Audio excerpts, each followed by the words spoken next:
You know, they say a man's home is his castle, but they forget to mention that sometimes there's a small-town tyrant standing at the drawbridge with a clipboard and a bad attitude. I never wanted to be the guy who went to war with his neighbors.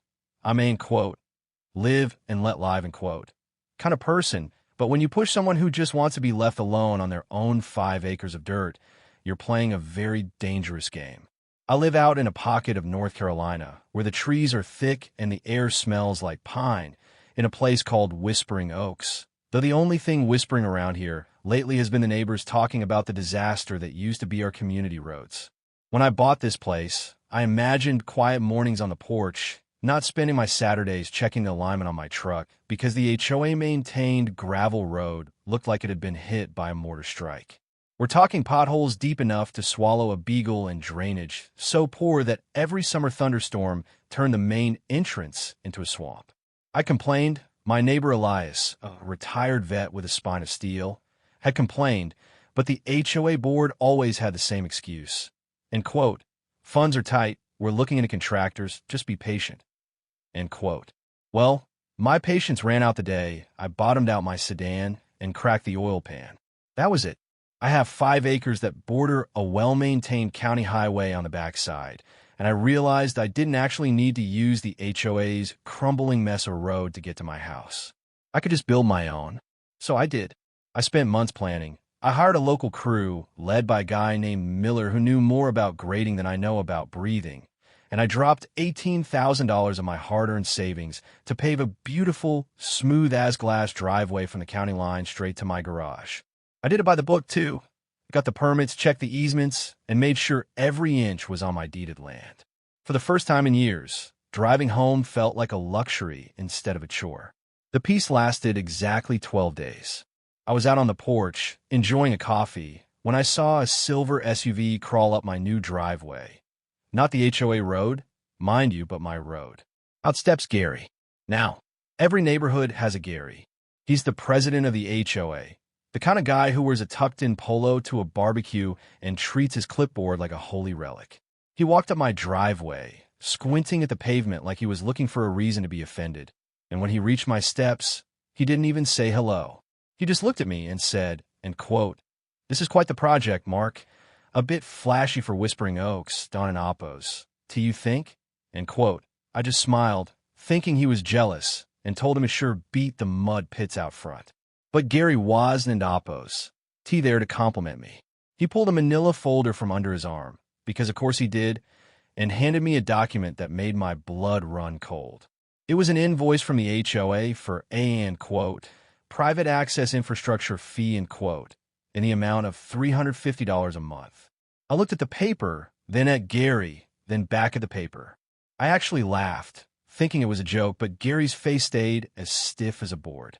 He explained, in that condescending tone people use when they think they're smarter than you, that because my new road provided, in quote, alternative access, in quote, to the community and didn't in Oppos, to follow the, in quote, aesthetic uniformity, in quote, of a neighborhood in Oppos, as gravel paths, I was required to pay a monthly maintenance and compliance fee. End quote. But Gary, in quote, I said, trying to keep my voice steady, in quote, this road is on my land. I paid for it. I maintain it. It doesn't end Oppos. Touch HOA property. Why on earth would I pay you to drive on my own dirt? End quote.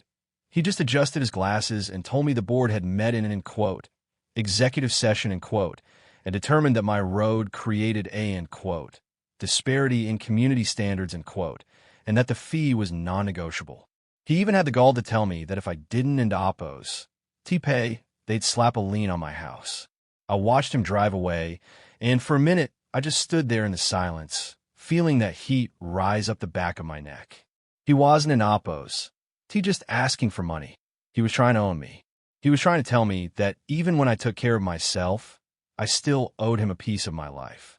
But Gary made one massive mistake. He assumed I was just a tired homeowner who would roll over to avoid a fight. He didn't into Oppos. Know that my cousin's wife, Elena, is one of the sharpest real estate attorneys in the state, and she lived for cases like this. When I called Elena and explained the situation, she didn't into Oppos. To get angry, she got quiet. That's when you know she's dangerous. She told me to send her everything. The HOA bylaws, my land survey, the permits, and that ridiculous invoice. A week later, she called me back with a voice that sounded like it was coated in ice. In quote, Mark, in quote, she said, in quote, not only is this fee completely illegal under state law, but I started looking into where the HOA and OPPOs, S&, tight funds and OPPOs, have been going, and we have a much bigger problem than a $350 fee, end quote. It turns out Gary hadn't into OPPOs. He'd just been a bully. He'd been a thief. Elena had found a thread and pulled it until the whole sweater unraveled. For the last 3 years, the HOAs, in quote, road maintenance fund, in quote, had been hemorrhaging cash.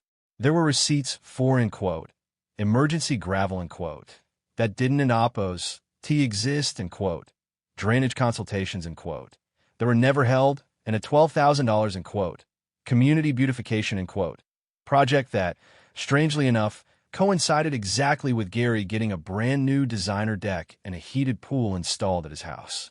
The board, his little circle of cronies, had been signing off on these expenses as if they were legitimate repairs for the neighborhood. They were literally stealing the neighbors and OPPOs dues to fund their own backyard upgrades while our actual roads turned into canyons.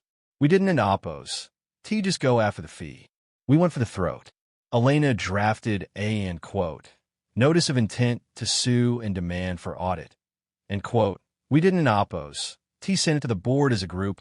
We sent it individually to every board member in OPPOs, as home via certified mail, along with a summary of the financial discrepancies we'd found. I'll never forget the following Tuesday. I was working in my garden when I saw Gary's SUV come screaming up my driveway again. But this time, he didn't in OPPOs. Have the clipboard. He looked like he'd aged 10 years in a week. His shirt wasn't in OPPOs. Tucked in, and he was sweating through his polo.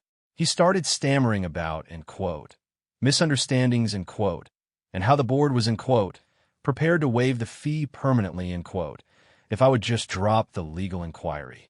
I just leaned on my shovel and looked at him. In quote, Gary, in quote, I said, in quote, it was never about the $350. It was about the fact that you thought you could stand on my land and tell me how to live, while you were reaching into my pockets to pay for your pool, end quote. I told him he had 48 hours to call a general meeting of the entire HOA membership, or Elena would be filing the documents with the district attorney's office for a criminal embezzlement investigation. He tried to argue, tried to play the, in quote, we're neighbors, in quote, card, but I just pointed down my beautiful paved road and told him to get off my property. The meeting at the local community center was the most electric atmosphere I've ever seen in a room of 40 people. Word had leaked. The neighbors were furious. Gary stood at the front of the room, looking like a man facing a firing squad, and he had to read the financial report Elena had helped me compile. You could hear a pin drop when he got to the part about the, end quote, emergency maintenance, end quote, that actually paid for his deck. People were screaming, calling for his resignation, and it was pure, unadulterated chaos. By the end of the night, the entire board had resigned in disgrace to avoid a lawsuit. In the aftermath, we didn't end OPPOs. Just fixed the board. We changed everything. We elected Elias as the new president, someone who actually cares about the dirt we live on. We dissolved the old contracts, and with the money we recovered from the former board and OPPOs, end quote, personal expenses, end quote, we finally fixed the main road for everyone. And the best part? The very first act of the new board was to sign a formal, recorded document stating that my road was a private improvement, exempt from any and all HOA interference forever. Gary ended up selling his house a few months later. He couldn't, in OPPOs, handle the, end quote, community standards, end quote, anymore, mostly because his neighbors stopped speaking to him and his pool didn't in OPPOs. Feels so refreshing when everyone knew who paid for it. Now, every morning when I drive out to the county highway, I feel the smooth roll of the tires, and I think about how close I came to just paying that fee to keep the peace. It makes me wonder, though, how many other people are out there right now, writing checks to bullies just because they're afraid of the clipboard? Sometimes, the only way to deal with a tyrant is to build your own road and let them watch you drive away. But I gotta ask you, would you have gone as far as I did, or would you have just paid the fee to avoid the drama? Is an HOA ever really about, in quote, community, in quote, or is it just a way for people with no power in their real lives to feel like kings for a day? Let me know what you think in the comments. I want to hear your HOA horror stories because I know I'm not the only one who's had a fight for his own front yard. Don't forget to hit that like button if you think Gary got exactly what he deserved, and subscribe for more stories about people who finally decided to stand their ground.